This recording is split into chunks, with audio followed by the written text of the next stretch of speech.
जनवरी के महीने में महंगाई की जो सतह है अल्लाह ताला के फजल करम से 2.4% मंथ टू मंथ पे आ चुकी है। और मेरी सारी कोशिश और तवानाइयाँ इस तरफ होंगी कि हम इस तरह अपनी जो ग्रोथ है माशी उसको हम बढ़ाएंगे इंशाअल्लाह।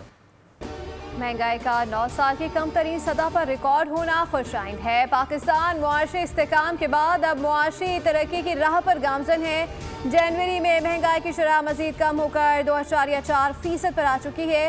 दिसंबर 2024 में महंगाई की शरह 4.1% तक कम हुई। वज़ीर आज़म की काबीना इजलास में गुफ्तगू कहा, पाकिस्तान सऊदी अरब के तेल दरामद पर $1.2 अरब मौखर अदायगी की सहूलत का खैर मकदम करता है।